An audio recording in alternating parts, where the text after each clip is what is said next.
What's up, YouTube? How you doing today? Stream was popping. It's been a great day. I'm having a good time. I hope you're having a good time whenever you're watching this. Do me a favor, hit that like, hit that subscribe, hit the bell to stay notified. Come through for a stream, baby boy. We growing out here. We growing. The goal was 300 followers by the end of the year. Oh, somebody used the Discord link. Let's fucking go. I finally set that shit up and it worked. Let's go. Join, you hear it? You see the chat? Join the Discord. And if you don't know what a Discord link is, it's in the description of this video. Or you can click the Twitch page and boom, bada bing, bada boom. You get the invite in the chat. You don't even got to do no work. Let's go. Today we are talking Matt Walsh and Squid Game. Because everybody's talking about Squid Game. So there's this show on Netflix. Okay, I won't watch Squid Game and neither should you. Let's see what. Called Squid Game.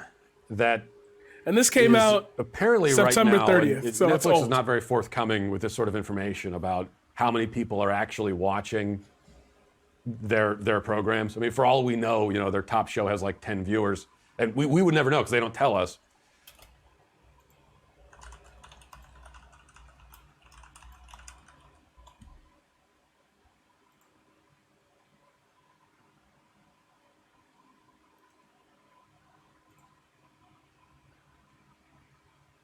$209 million global paid memberships. Every viewing statistic.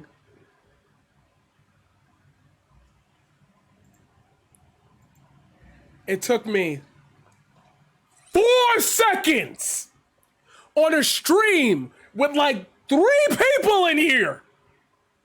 How many views did he get? 190,000. Ever have that feeling of there's a train wreck happening and I shouldn't watch it, but I can't look away? That's how I felt before I clicked on this video. This is the equivalent of don't read Harry Potter and encourage people to practice black magic and sorcery. You know, Matt, the people who commit mass murder are actually shown as the bad guys.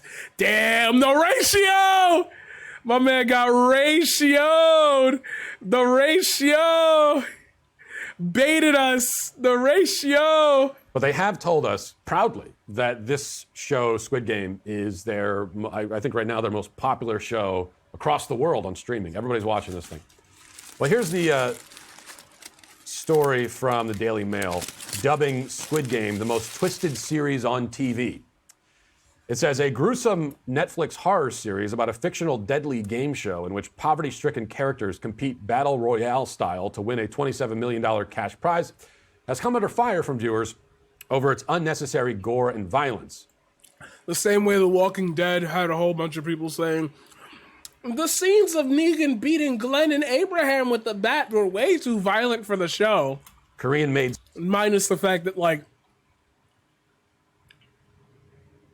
2.5 seasons ago, Rick bit some dude's neck, like the vein straight out the neck, and then stabbed a dude, pulled the knife up, and then kept jacking him. Like, okay, that show's too violent. Which is the most streamed show in the US and in the UK, features grisly scenes of characters being shot in the head and organ harvesting in the latest example of shock tactic programming from the streaming giant. It's become a cult hit with fans. I don't know if you can call it a cult hit when it's the most widely viewed show on streaming right now. More of a mainstream hit. With fans of the slasher horror genre who have dubbed the 9-part series Saw Meets the Hunger Games and reveled in scenes of torture and mass murder. But some TV fans have been left repulsed by the excessive violence, with several saying they could not even make it through the first episode, and others recommending it be banned for viewers under 20 because it's too gory. And then it goes into graphic descriptions I probably don't need to read. In each episode of Squid Game, characters take part in bloody versions of traditional children's games like Grandmother's Footsteps or British Bulldogs, with the winners progressing to the next round of the game show. The losers are executed by a masked death squad standing by with machine guns. But I guess does add some extra intensity to Jeopardy or to a game show if that's the way they're doing it. And then it goes into graphic descriptions of what the show depicts. Okay, so Matt, it's been 2 minutes. What's your fucking point? You're boring my stream. Get to it. I don't need to get into that. Having not watched the show, and I don't plan on watching it, it does bring up this conversation about violence in shows and when does it go too far. There's a tendency among people, I think on both sides, really, to say that, well, we try to say this about entertainment in general, whether it's sexual content or violent content. And we say, it's just entertainment. It doesn't have any effect on anybody. Come on. That's silly. What? So I'm going to watch Squid Game and then go out and join a death squad and start executing people? You think that's what I'm going to do? People do the same thing with pornography, and this is really like a form of porn. This is torture porn, which seems to be coming back into popularity. I can remember when I was a teenager, that was a big genre. That things like Saw. There's a movie called Hostel and other movies where that was the whole attraction to the film. You went and you watched people get tortured for 95 minutes and then you left. And there's really no plot. That's just all that happened. And it seems like... Fuck you. Saw has a really fucking confusing plot. Saw's plot is on the level of Kingdom Hearts' plot. Everything matters and then nothing matters. But it has a plot. Like those kinds of shows dipped in popularity but are now surging back into popularity. So it's a kind of pornography. It's torture porn. And with actual sexual pornography, you hear the same kind of thing. The people defending it, saying, "Oh, I'm going to watch porn. You think I'm going to go out and become a rapist? Come on, it's ridiculous." Yeah, if you want to be reductive about it and try to draw these simplistic dots and connect them that directly, then yeah, it seems silly. Like no one is suggesting that you're going to watch a show like Squid Game and then go out and kill people. Okay, but they did suggest that, and they continue to suggest that about Grand Theft Auto. So it seems like you're about to lean into nobody's suggesting that, but directly as a result. That would be an absurd thing to suggest, but no one's suggesting it. It's just as absurd to suggest that you're not influenced at all by the images and messages and ideas that you sit there passively eating your Doritos and drooling and ingesting. That is also absurd. Of course it has an effect on you.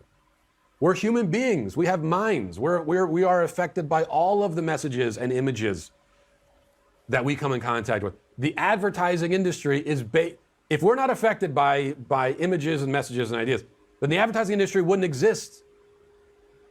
And with advertisements, they can influence you in 30 seconds.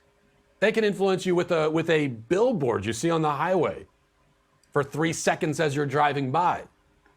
That's how impressionable, how easily influenced we are.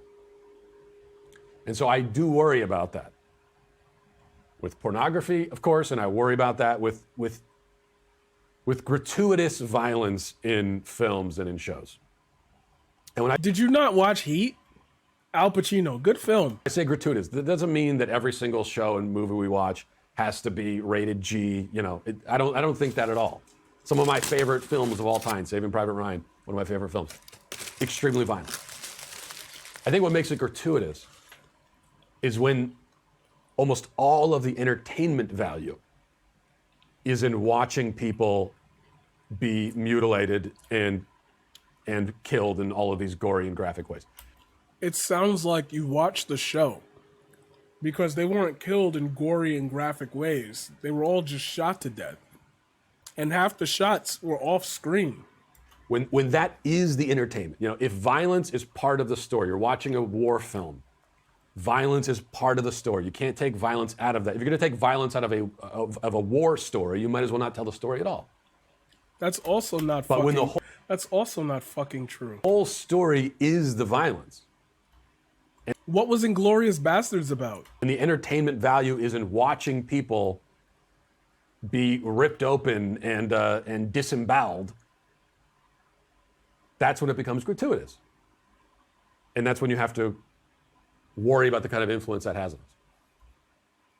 What would we be led to do? The show is about a critique of capitalism and the dire lengths that people will go through to absolve themselves of the guilt of the debt that they've landed themselves in, because it's better off being dead or alive with all the money. And I think the primary influence is not that it's turning people into murderers. It's desensitization. It's moral desensitization, which is also one of the primary influences of pornography. It's not that it causes you to go out and do things, kind of the opposite. It just turns you into this sort of blank slate. And you become desensitized to these kinds of images.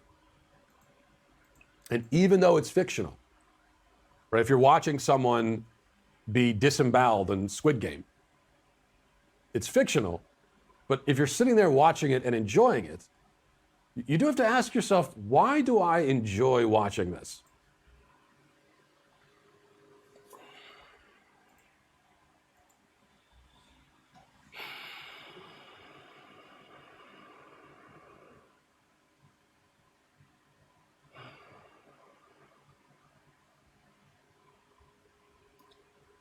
Matt Walsh is a fucking idiot. That's the end of this piece. Motherfucker said, if you watch it and you're enjoying it, if you're watching it and enjoying it, he said out of his fucking mouth, if you're watching it and enjoying it, you have to ask yourself why. So that comment from down below made sense. That's like saying watching Harry Potter is gonna make you like wanna like, I like practicing the dark magic and like I wanna become a witch. Like, bro, more people, like the effect of that movie has on people is, yo, maybe we shouldn't like be pushing so hard for this capitalistic system. If it's like, you should watch it. He watched it, obviously, and it should make you say, would it be better for me to be dead, or would I play this game too? And if your answer is, I could use a lot of money, I would play that game. That's more of a critique about the system you live in, not your fucking likes and dislikes about people being fucking disemboweled, you piece of shit. What are you talking about? What the fuck are you talking about?